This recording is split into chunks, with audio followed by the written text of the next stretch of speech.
So now we're going to take a look at where Samsung could potentially be 3 years from now. But before we get to 3 years in the future, let's go ahead and take a look at the current state of Samsung today. So we've kind of talked about it prior to in our group assignment here, but Samsung is one of the largest companies in South Korea, producing over 20% of that country's exports. It offers a broader range of products than companies like Apple. They produce things like mobile phones, LCD and LED panels, semiconductors, televisions, you name it. Samsung's basically in it in the tech department. And as of April of this year, Samsung beat out Nokia to become the world's largest maker of mobile phones, and have continually dominated the market over the past couple years. In fact, it has outsold the iPhone here in North America through the first 2 quarters. However, I do believe the iPhone 5 will probably overtake it in sales here in the fourth quarter with the new release of that product.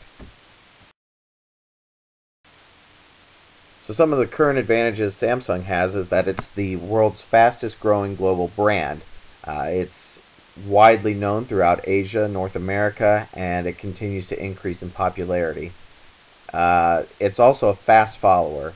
Samsung doesn't innovate, really. What they try to do is they copy and imitate what other big companies are doing, and they try to make it better. Sometimes it's successful, sometimes it's not, but they're very quick to get onto the market with a product with a very similar feature set.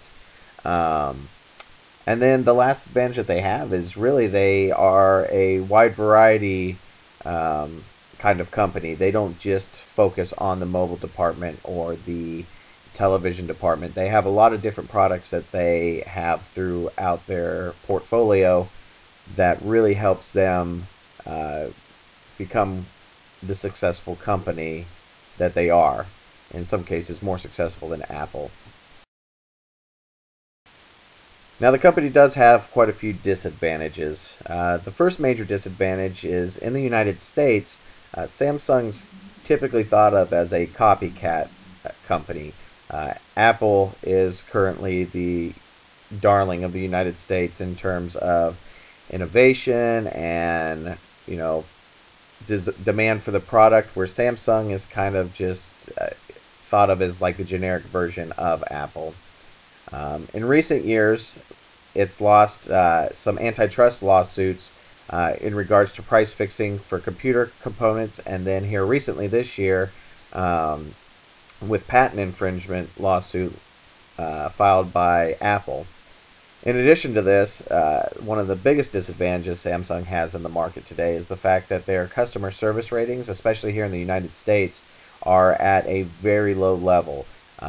You just can't run a company without great customer service, and that's something that Samsung has not been able to figure out at this point. Now let's take a look at the Samsung versus Apple battle.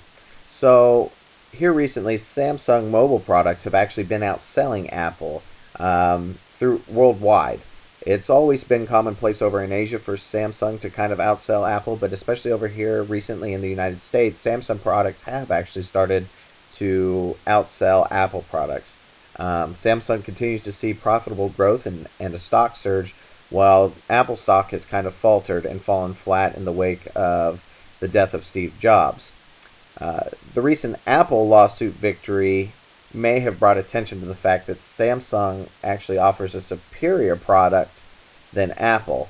When Apple was going to show all the different features that Samsung had stolen, what they had to keep pointing to was the fact that the Samsung actually offered identical features but did it better than Apple.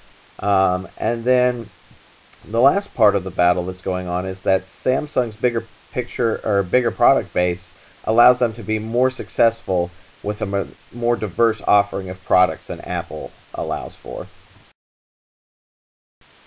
So where does that leave Samsung 3 years from now?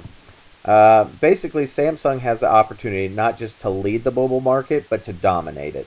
They have the ability, and with their manufacturing that they're doing specifically over in China now, they have the ability to really own the market and take away that big piece of the pie that Apple has. I believe Samsung will continue to expand their brands and try to dominate other markets like televisions. And the last thing I think Samsung is going to do is that they're going to continue to mimic innovative features while delivering a product that's bigger and faster. There's no harm in doing something bigger and faster than the other person. Apple's done it for years. A lot of people don't realize it, but they weren't the first person to do the MP3 player, and they most certainly weren't the first person to do the tablet. Apple just did it better, and now it's Samsung's turn to try to do exactly what Apple's doing.